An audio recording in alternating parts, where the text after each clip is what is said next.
Naruto fans, in case you've been missing it, we've been having a decent amount of news, a lot of stuff coming out from Shonen Jump in honor of the big, I believe it's the 20th anniversary of the Naruto anime and the big celebration or whatnot. And we've had a couple of different things come out in the news cycle so far. We've had, they did that top 10 fights. They've been doing a few interesting announcements. Of course, we got the Sasuke manga coming out right now, as well as the Konohashiden manga as well. It's been a lot of stuff, but apparently there's more big news on the way, and I'm hoping that in Jump Festa we get the biggest of news, whatever it is, whether it be a Naruto remake anime, whether it be a new movie. I hope we get that there. Okay, before we get into this episode, make sure to hit that subscribe button and hit that bell to get notified. We drop new episodes of FORNEVERNEWS every Saturday, 12 p.m. EST, and throughout the week we re-upload those segments for your viewing pleasure. Hit them buttons. Let's get into the news. But it says here that Naruto's TV anime 20th anniversary will be publishing its latest information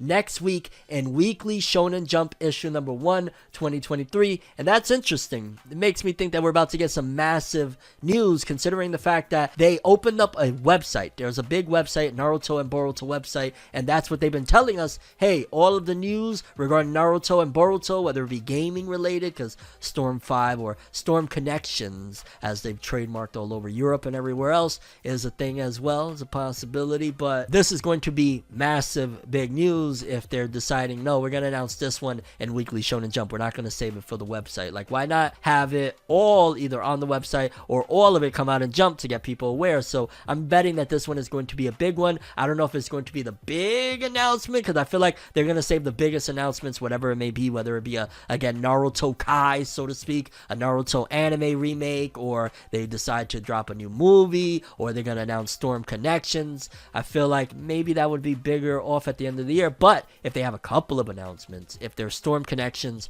and a Naruto remake, I'm fine with it. We'll drop one of those news things, you know what I'm saying, right here in the first issue of Jump, and then save the other one for Jump Festa. Maybe Video Game Now, Jump Festa anime remake thingy, if that's what they're doing. Again, it could be a movie. I'd totally be down. The same way we got that time travel arc with Sasuke and Boruto going back in time, make a movie out of that. Make another one, you know what I'm saying? That turtle that brought them back in time, or was it a toad or a turtle? I forget, but find that motherfucker and go back in time and do something else interesting. That was dope. That'd be interesting. So I'm hoping for some big news, and I'm kind of expecting it, considering you opened up the website, told everybody all the updates are going to be on the website. You're dropping this one on the magazine, the big magazine that you have. Something's coming. Looking forward to it, and I will keep you guys updated. Make sure to subscribe and hit that bell so you're notified as soon as we know what's happening with Naruto. Update for JoJo's Bizarre Adventure Stone Ocean, the anime that is airing on Netflix. They released another trailer for the upcoming anime that I believe finishes off this December. They're going to put out the final batch of episodes, and I just got to stress again, thank goodness. I legitimately was so sad when I finished the last batch of episodes and was like,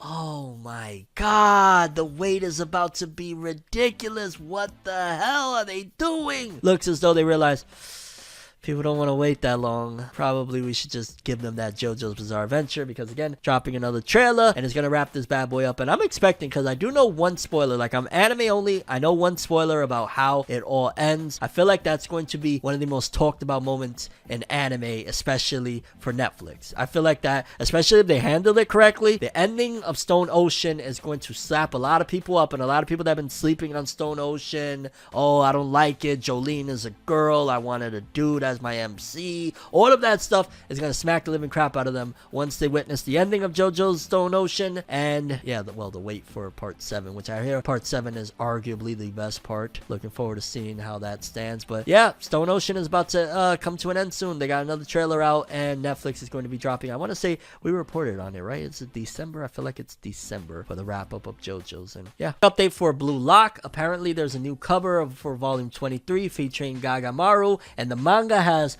13 million copies in circulation. I'm interested to see what the numbers are looking like after the first season. Like, is this really going to be, because now I'm starting to question, like, sales are great, they're not through the moon like a Kuroko or a Haikyuu, and that's one of the things I've been keeping my eyes on. Like, is this going to be, is Blue Lock definitively the next big sports series, or is it being marketed that way and it's not having the impact? 13 million speaks for itself, so I'm not saying by any means like, oh, it's not a big seller, but I'm looking forward to seeing what the sales look like after the first season. season. If like the back catalog goes crazy, because that's the one that puts it in the conversation for top best-selling manga of the year. When the back catalog starts selling, you know, volume 8 is selling, volume 3 is selling, volume 2, that's when we'll know, okay, this is the successor to Haikyuu, or they tried and they missed heavily with Blue Lock. I'm watching the anime right now, about 4 or 5 eps deep. My niece loves it. She's caught up. She says it's like the greatest shit ever. I'm watching it. I'm enjoying it. I'm not getting married to the idea of like really loving any of these characters, but I'm enjoying it so far. But we'll see. I'll give you guys an update at the end of the anime's run, where we go from 13 million now.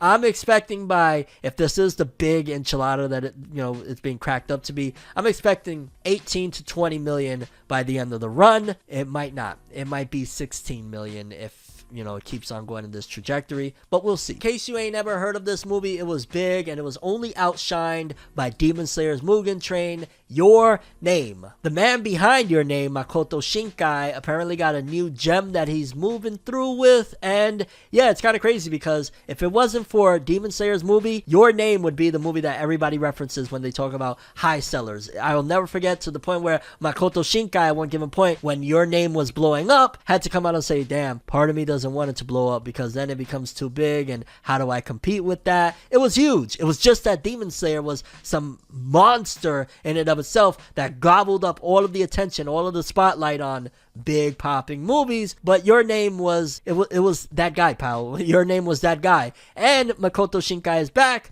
Let's read what's going on with his new work. Japan box office. Makoto Shinkai's Suzume repeats at number 1 with 1.147 billion yen. Makoto Shinkai's Suzume earned 1.147 billion yen, about $8 million, on 829,000 admissions in its second weekend, which was 17% down from its opening weekend, but enough to take the top spot for 2 consecutive weeks. The 121-minute film's cumulative total domestic gross has reached 4.154 billion yen, about $30 million more or less, on 2.99 million admissions, which is 107% of the first 2-week gross of Shinkai's 2016 film Your Name, and 104% of that of his 2019 film Weathering with You. If the momentum continues, there may be a possibility that Suzume becomes the most commercially successful film of his career. Crunchyroll's teaming up with Sony Pictures and Wild Bunch International to bring Suzume to global audiences outside of Asia in early 2023. Now, I'm gonna be honest with you, it's interesting to see how this movie is rising. It doesn't have the same impact as Your Name. Your Name, when it came out, was inescapable. I couldn't escape hearing that. Weathering with You was pretty big too. I haven't heard much murmurings for Suzume. I'm interested though, because Makoto Shinkai is amazing. Like, Your Name was a fantastic movie, and I kind of understand to a certain degree why it blew up so much. It just had like a feel to it. It wasn't even really like, the story was cool and all, the whole idea, switching back and forth, all of that was dope. It was just the feel, the presence that was in that series that I feel like was attributed, at the very least partially, to Makoto Shinkai. So shout out to Makoto Shinkai with another hit. Looking forward to seeing when this comes over here to the West. Might take my kiddos to it. They still talk to me about how they loved Your Name, and that was how many years ago.